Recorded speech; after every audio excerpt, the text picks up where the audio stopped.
Ça va bien? Ouais. Cool. Ça va bien comment? Ça va bien. Bien. Ouais. Ok. Tout.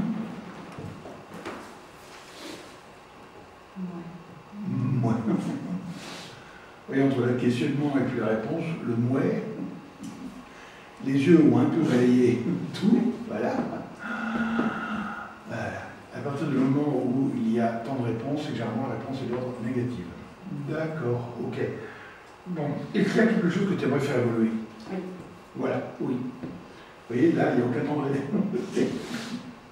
Pratiquement, comme je dis, avec une qualité de réponse comme ça, la réponse, elle n'est même pas passée par le cerveau. Elle s'explique. Voilà, c'est une réponse inconsciente. D'accord, ok. Ok. Bon. Comment c'est pour toi? Tu peux te faire une représentation visuelle de ça? Oui. Ouais. Voilà. Représentation visuelle. D'accord. Ok. Ouais, puis tu respires, hein. C'est important. Comme ça. Très bien. Alors, cette représentation visuelle,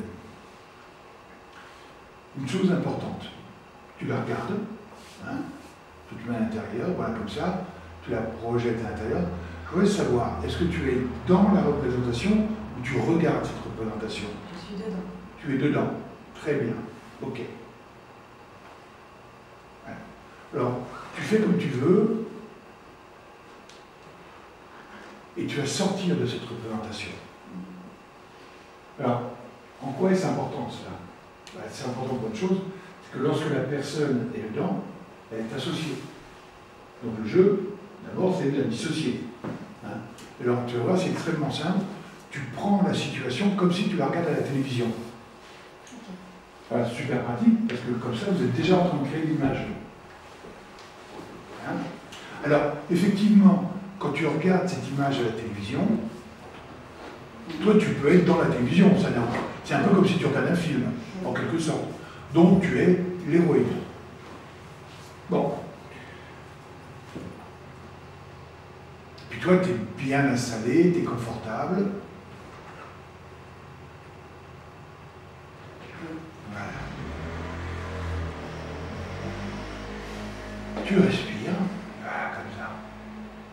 Puis tu te rends compte qu'il y a quand même une grande distance entre toi et l'image que tu vois à la télévision. Hein? Alors, une grande, ça peut être 2, 3, 4 mètres, 5 mètres, mais c'est largement suffisant. Lorsque nous sommes en dehors de quelque chose, quelques centimètres suffisent pour que ça change ce que nous sommes à l'intérieur. Comment tu te sens quand tu vois ça à la télévision et que toi tu es en dehors de ça? Oui, je le regarde, mais je suis détachée. Tu es détaché. Ouais. Ouais, c'est déjà beaucoup mieux d'être comme ça. Ouais. Voilà, ok. Quand tu étais dans cette image, c'était pénalisant à combien sur l'échelle de 0 à 10 pour toi? Sur l'échelle 10 étant le maxi? 5. 5, d'accord, ok. Et, bien entendu, c'est une question pour toi qui est relative à un comportement que tu avais. Oui. D'accord, ok. Donc, quelque part, tu as en tête, même si tu n'avais pas su le mettre en place, hein, tu avais pensé au comportement que tu aimes avoir dans cette situation-là, que tu souhaites. Hein, d'accord, ok. Alors, bien entendu, tu es dans cet endroit où tu es assis, tu regardes ça sur la télévision. L'image de télévision, elle est en couleur ou en noir et blanc? Elle est en couleur. Elle est en couleur, hein. D'accord. Elle est plutôt nette ou plutôt floue? Elle est nette. Elle est nette. C'est une image pleine de légèreté ou quand même il y a un peu de lourdeur Il y a dedans? un peu de hauteur. Oui, tout à fait. Ouais. Il y a du son? Non. Non. Non. Ok. Cette situation, elle te semble proche ou loin? Elle est assez proche. Ah ouais, quand même. Hein. Alors, ce que tu vas faire en bas à droite, tu vas faire une incrustation. Tu sais, un peu comme on voit à la télévision, la personne, tu sais, qui fait le langage des signes pour les sourds-muets. Et là, tu vas faire une incrustation, mais une incrustation de l'image avec le nouveau comportement que tu souhaites avoir. Alors, tu imagines, alors vraiment, tout est résolu, alors, voilà, t'oublies, c'est absolument tranquille. Hein. petite image en bas à droite. Hein? Quand tu regardes cette petite image, comment c'est à l'intérieur? Comment tu te sens? À ce moment-là, quand tu agis exactement comme tu le souhaites, c'est positif pour toi? Hein? C'est exactement ce que tu souhaites. Oui. Cette image, elle est comment? Elle est en couleur? Elle est en Voilà. couleur. Elle est en couleur. Hein? De belles couleurs? Différentes couleurs. Voilà, augmente la qualité de ces couleurs. Allez, augmente-la. L'image est floue ou nette? Un peu flou. Très bien, ok. Proche ou loin? Loin. Loin. Ok. Tout à fait. Quelque chose d'attractif ou quelque chose qui est repoussant, cette belle image? Non, c'est attractif. C'est attractif, hein? Tu le vois bien dedans, hein? Oui. Et tu le vois bien agir comme ça? Oui. Ouais, tout à fait. Ah, ce que nous allons faire, c'est quelque chose d'assez simple. Je vais décompter. Je vais décompter 3, 2, 1. Et au chiffre 1, je vais clapper dans mes mains. Hein? 3, 2, 1, je clappe dans mes mains. Et lorsque j'aurai décompté 3, 2, 1, je clappe de main, comme ça, tu vas agrandir cette petite image. Et tu vas laisser l'autre image négative se rapetisser. Hein? C'est quand j'aurai fait 3, 2, 1, clap de main. Hein? Tu as bien compris, quand je clape de main, au chiffre 1, tu agrandis l'image positive et tu laisses l'image négative se rapetisser. D'accord? Tu es prête? Oui. 3.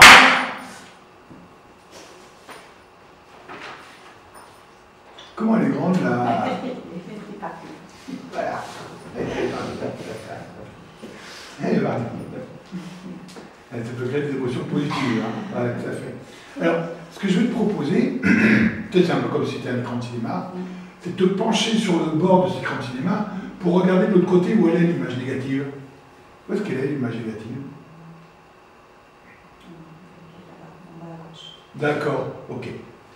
Alors ce que nous allons refaire, hein, et si tu regardes l'image négative, tu vois, si tu essayes de l'agrandir, qu'est-ce qui se passe? Essaye de l'agrandir.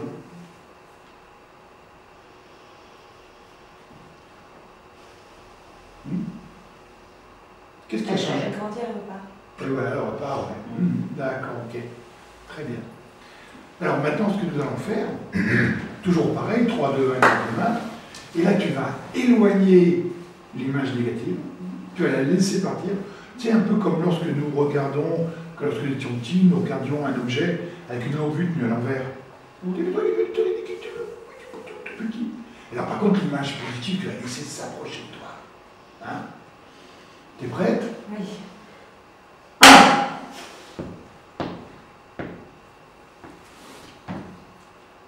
T'arrives encore à la voir, l'image négative? Oui, mais... On va faire un effort, ouais. Allez, occupe-toi de l'image positive. Ouais. Comment elle est cette image positive là pour toi?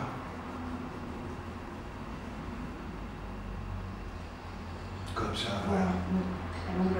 Voilà. Ça l'enveloppe de ce côté-là. Allez, fais quelque chose de bien pour toi, rentre dedans. Rentre à l'intérieur. Et regarde-toi agir quand tu es à l'intérieur de toi, comme ça. Comment ça fait quand tu es à l'intérieur et que tu vois que tu adoptes un nouveau comportement? Ouais. Quelle capacité tu mets pour développer ce comportement-là, ce comportement?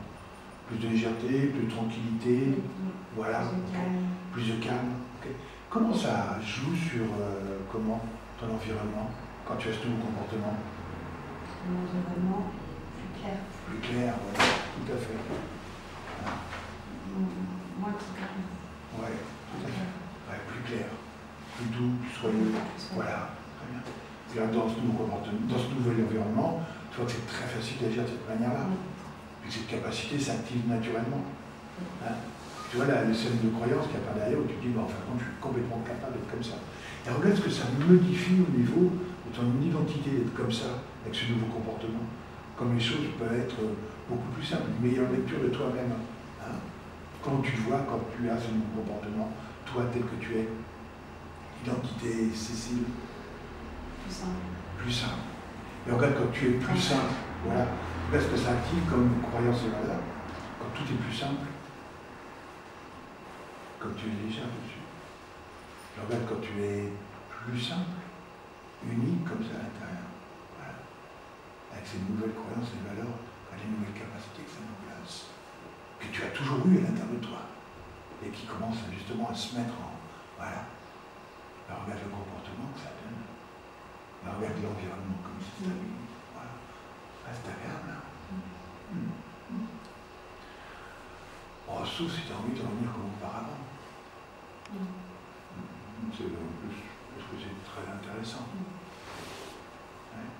Alors, regarde maintenant, là, un peu plus loin, va, imagine-toi dans 6 mois avec ce nouveau comportement. Et regarde, quand tu es 6 mois plus tard, tu te retournes vers l'instant présent, tu regardes ces 6 mois de modification. Ah, ça fait beau, là, quand même. Et maintenant, on va dans 2 ans. Voilà. Et 2 ans plus tard, tu regardes à l'époque où tu regardais dans les 6 mois. Voilà, comme ça. Vous voyez ce que ça modifie? Alors, bien entendu, tu seras toujours capable d'adopter une fois des micro-évolutions. Là, c'est ce qu'on appelle le petit coup de tournevis pour bien caler quelque chose. Voilà, tranquille. Ouais. Et 2 ans plus tard, tu trouves ce comportement est extrêmement intéressant. Ouais. Ouais.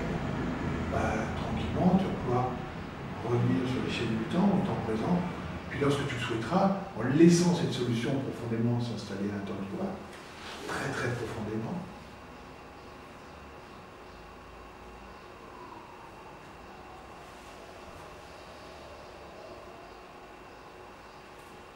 Voilà, comme ça. Bah, à ce moment-là, bah, tu te laisseras t'autoriser à ton propre rythme, en réassociant l'ensemble des parties qui sont exprimées là maintenant, en les remerciant, en te remerciant, bah, te laisser t'autoriser à revenir très calmement ici et maintenant. Bah, en regardant par exemple avec tes yeux comment tu étais perçu. Voilà, calmement.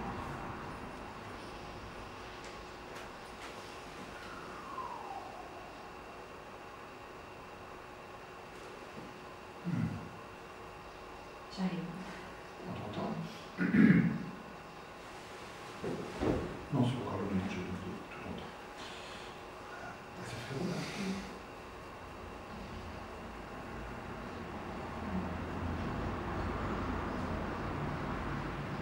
Là, ce temps que la personne prend, c'est le temps où le cerveau recalcule vraiment les nouveaux positionnements par rapport aux modifications. Il faut du temps que la personne, il faut du temps, 450 km/h quand même, à l'intérieur du cerveau, mais il y a énormément de points qui bougent à l'intérieur.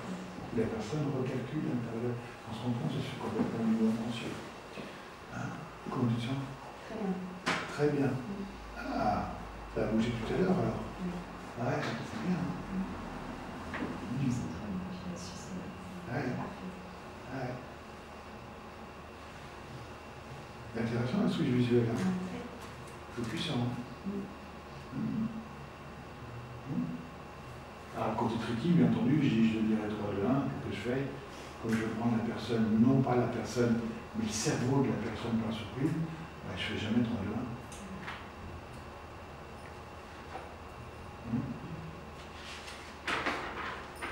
Et puis, je mets 3, 2, je vois, je triche.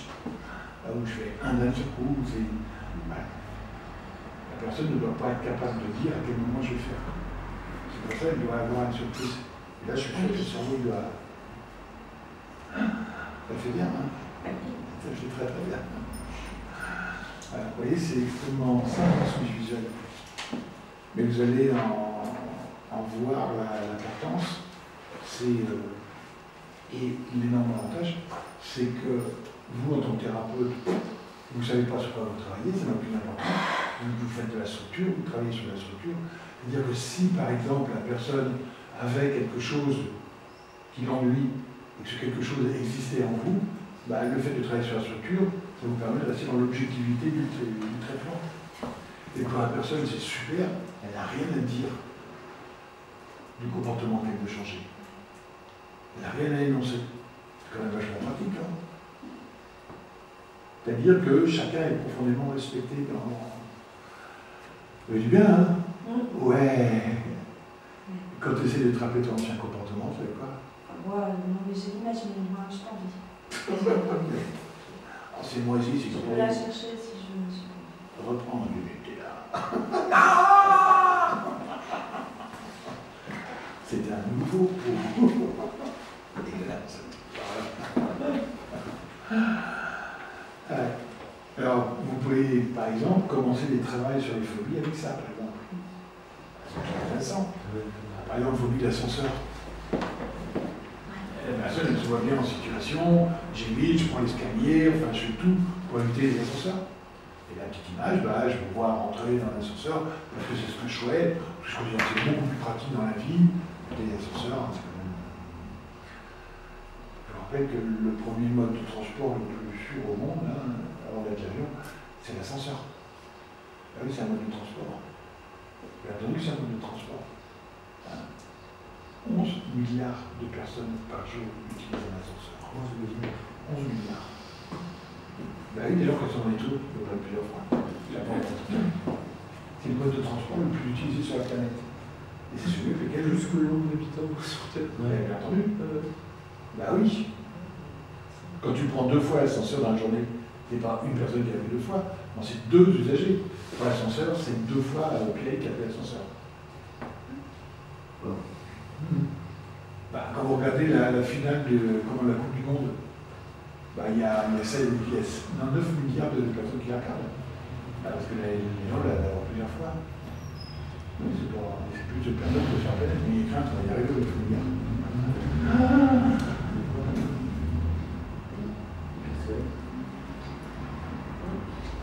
C'est pas fourmillement droit-gauche. Non, non, j'ai pas compris. Non, d'accord. D'accord, on va vérifier. Hein. On sait jamais. Non, j'ai pas compris. Non, oui, j'ai pas compris. Ouais, bah, c'est vrai. Comment tu te sens? Ouais, ça va. C'était bien? Ouais, super. C'est rigolo, hein? Elle est plutôt sympa comme technique. Ouais. Ouais. Quoi dans le gauche?